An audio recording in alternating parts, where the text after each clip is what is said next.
Hi everybody, welcome back, or welcome if you are new. My name is Charlotte. I am going to be going through week 3 of my budget check-in for February of 2024.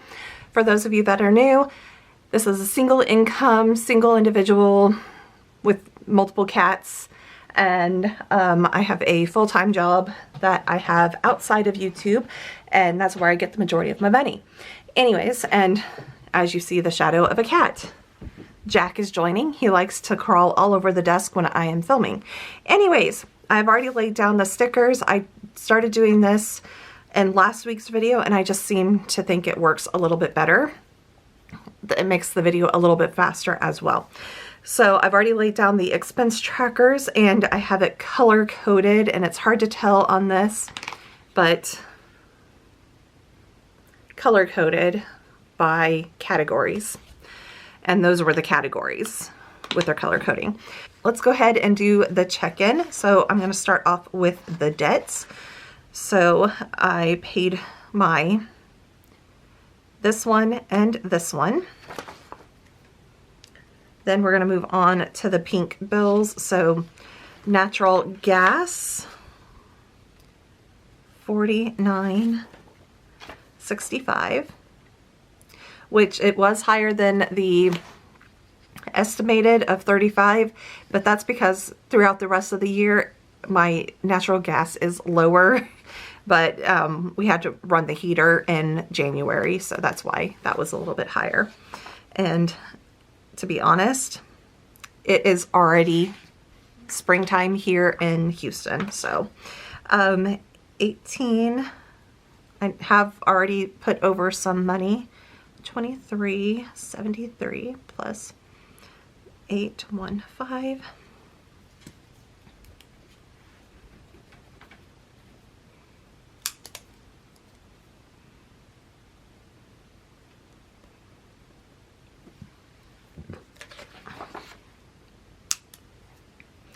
And then we have electric, 84.87. Water was 52.73, and home security up here was 40.15, and Netflix at $12.98 right there. Okay, now moving into all of the other miscellaneous categories that are out there. I am going to start off over here at autos. So restaurants, we already spent $21.18. So $21.18 plus the $13.27 is $34.45.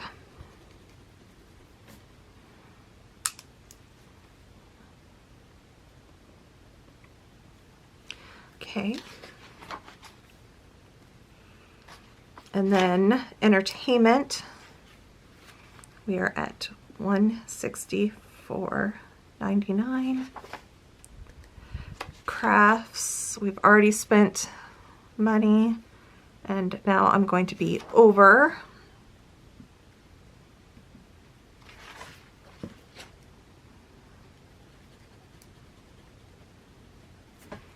Eventually I will stop buying that craft stuff, but I just haven't done it. And then I know we've already had some personal, so $34.64 plus $138.74.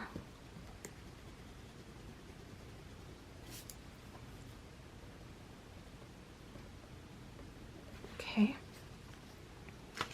there we go with those. And before we get much farther, the weekly check-in, I did not spend on any of the categories that I am monitoring.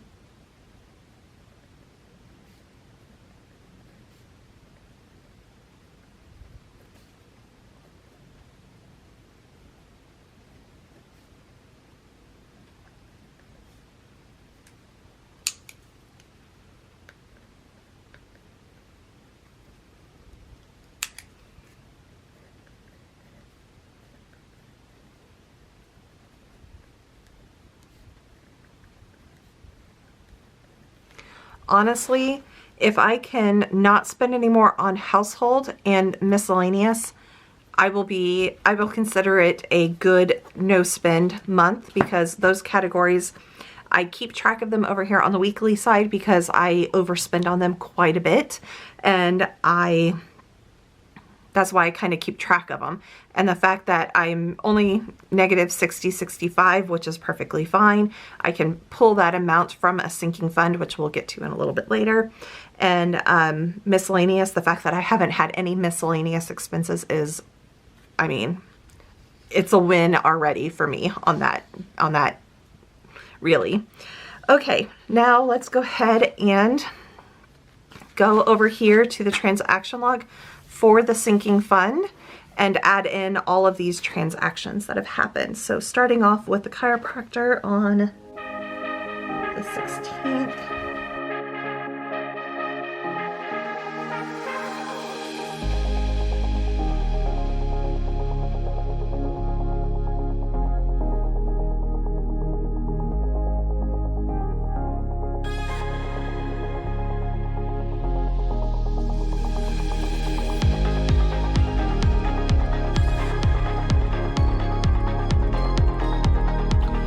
So at the end of the month, once I get all of the categories over here, I will, from each of these categories, I will be deducting this amount. And when I talked about over here with the household having that 60, 65, I have a house refresh fund right here, which currently has $225. That would be where I would deduct the 60, 65, or if it goes up, that's where I would pull it up, basically.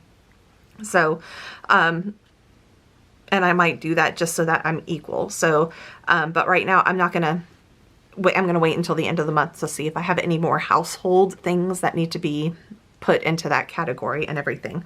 But other than that, I know with summer bills, I actually put money into summer bills, which was I forget how much it was, but it was what we had over here before the 118. So take that, and I transferred that over. And basically, I'm going to kind of show you what I do to do that. I have a whole video on setting this up and trying to figure it out and everything, but I'm going to show you exactly what I do. And sorry, there are shadows just because I have the lighting not the right way. But basically, for me, summer bills are higher in the summertime. That's why they're called summer bills. And in the wintertime, my bills are a lot lower. I've gone through and I've kind of done a budgeted amount for electric, natural gas, and water. And that's what you see over here, $100, $35, and $150. That is basically taking last year's actuals, getting the average sum, basically the average of the total 12 months, and then dividing it by 12 and kind of bumping it up a little bit so that there's a little bit of wiggle room in all of it. And that's where I get the budgeted amount. But now that I have that, I'm going to go ahead and take 150 plus 35 plus $100, which total is $285. And then I'm going to come through and deduct 87, the actuals for these. Is that right? I might have done that wrong. Minus 84, 87, minus, and then minus 52.73. I have a remaining $97.75, so I am actually going to add a note. Digging out a sticky note.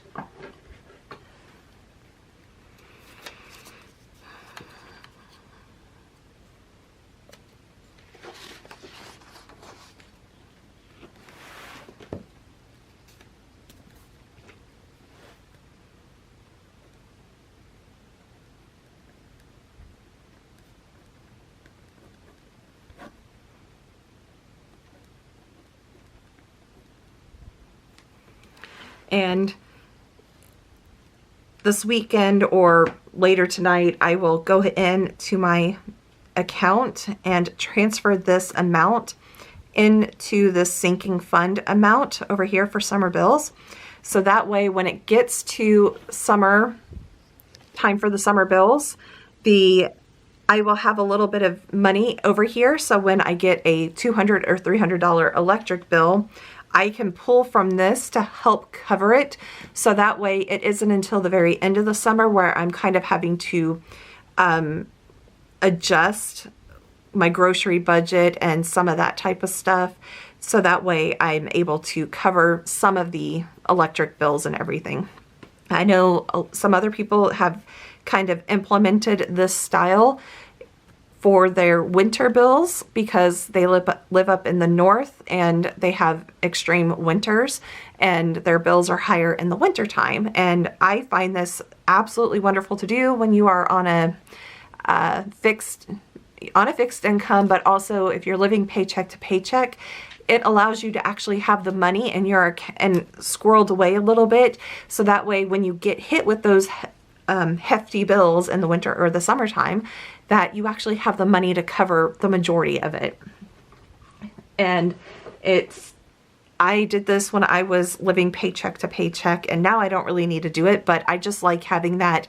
This is how much it is. I have this saved away so that way I can pull it from there and I'm not having to adjust any grocery budget or any of that type of stuff by too much, you know. So that's why I kind of have done this. Now I'm going to go through and mark my sinking funds have all been notated. And that is pretty much it. So that is it for this week's check-in. I am looking at the planner.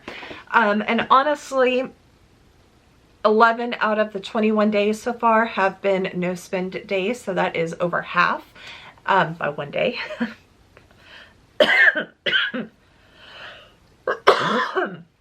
So I do have a couple more bills that need to be paid.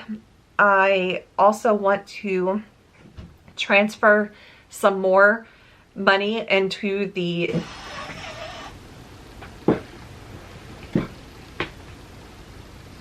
Binks. Leave Sam alone. One moment. We're good. No more hissing. No more hissing. No more hissing. Okay. The boys, Binks and Sam, were chasing a bug outside on the window. We have mosquito hawks everywhere outside right now. And Binks gets a little crazy and Sam doesn't like it. And the hiss was a very long hiss. So I had to go and distract Binks a little bit. Anyways, so this week has not been that bad. This month really hasn't been that bad. 11 out of 21 days have been no spend days, and that is one day more than half of the month so far. So I'm hoping that I can make it 7 more days. We have 8 more days left of the month. So I'm hoping, I know I'm going to have to go grocery shopping, so I'm going to try to make all of that on one day. So if I have any extra expenses, it's all on that day and not anywhere else. And the bills and the ones that I already have planned, I don't consider as spend days. It's like going to the grocery store, going to get something to eat, something like that. So, so far doing so good, but I would like to see a lot more days of this month be no spend days. So, but knowing for a fact that I've gone 3 weeks without having a miscellaneous expense is, you know, it's good. And having my household only be a -60, very good. So I have been doing very well at throwing things into my Amazon gift or Amazon cart and just holding it there. And some of the stuff I've gone back saying, no, I don't need that. So, but there have been some other ones like this with the side decks. The fact that 2 of the decks were previously sold out. So as soon as I got notified that like this one was one of the ones that was sold out. As soon as I got notified that this one was available, I went and bought it and paid a crap load in shipping because I only bought this. And this time I bought the 2 available side decks and then Hero's Journal along with it. That's where the 188. So shipping was free, but I just like these cards because they give you little tasks to do throughout the day, and you could do as many cards, pull as many cards as you want. And I'm trying to get them open to kind of share for those that have never heard of this. So this one is bake something from scratch. Another, practice an impression of a celebrity or character. You know, just random fun things. I'm pulling from this deck now.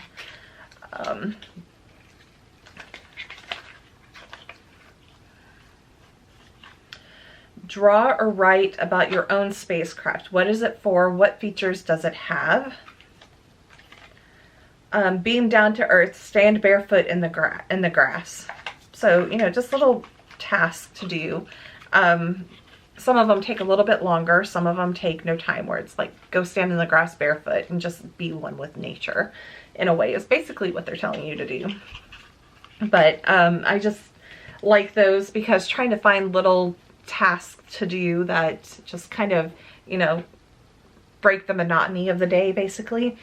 So that's why I did these. So, and I didn't want them to go out of stock again, so I went and bought them as quickly as possible. But other than that, I've had 3 times where I've eaten out. I've only gone to the grocery store 1 time, which is miraculously a miracle in a way. And I've only had a couple household expenses, and I did spend a little bit on personal, but I did have a bonus that I used some of that to pay for face wash and stuff like that. Not face wash, but toners. I'm breaking out because I've been eating way too much chocolate. But yeah, really and truly, this month so far to me, it's a win. So, I mean, at this point, I'm considering it a win. Even if the rest of the month, it's like I just start spending. It happens, and but that's why I try to challenge myself with these no spend months, where it's basically to try to save money to put extra towards debt at the end of the month. For me, that's what my plan is. And when I was talking to my older sister about no spend months, she's like, how is that even possible? What do? You can't spend money for an entire month. I'm like, no. You can spend money. But in her case, I gave her a challenge. I'm like, if you can go a week without going to the coffee shop, just consider that a win, because it's like when you go there, you know, you're paying $3 to $15, depending on what type of drink you get, on coffee. And that's, you know, $3 to $15 a day that you can have extra that you could put towards debt or to buy something a little bit extra on something, or, you know, all of that. So I'm like, it's not one of those. I did challenge myself when I first started doing these, where it was a no spend week, just trying to get into the habit of not spending for a week. And might have seen that throughout some of my budgets in the past, where it's like, okay, I've been overspending a lot on household. If I can go a week without spending anything in household, that's a win. And that's it. You have to build up to get to the month of no spend, and I'm nowhere near that. I have done it in the past, but there are definitely some times where it's like, okay, I have to go to the grocery store, I have to do this. I had to get gas, and then there are just some days where it's like, I just had to eat out today, just had to get that Dr. Pepper, I had to do something. So no one's perfect, it happens, but I just try to challenge myself every once in a while, just to try to put a little bit extra towards debt. And that is my plan. Sometimes once I get past having debt, it would be to add a little bit more extra to savings or something like that. So that is what is going on here. I will be back next week. I don't know if it's going to be Friday evening, Friday afternoon, or Saturday on doing a wrap up of February, but I basically have to wait till Friday to film and kind of like figure out the month end, because all the interest rates and all of that type of stuff go through. So I can't really film Wednesday or Thursday. So I kind of have to wait until the end of the month, so Friday, to film. And unfortunately I have to work on Friday. So I'll try to get it posted as soon as possible, but I'm going to share with you my wrap up for February and try to see how much I was able to pay towards debt this whole month. So I will be back before that Friday on Sunday with a clean with me, and I've already edited the video. I need to do the voiceover, but there's a lot of things going on. I get out and do some yard work. I do a deep clean of the office here, and I also fold some laundry, and I do a reset of the rest of the house. So look forward to that video. I will have to do the voiceover tomorrow night because tonight is kind of late, and I've been talking too much today that I feel a little hoarse and everything. So I hope that you guys enjoyed this video, and let me know how much you have been able to pay off towards debt so far this month. If you don't know, that's okay. Just say what you plan to do, what you are planning to do by the end of next week. Bye everybody.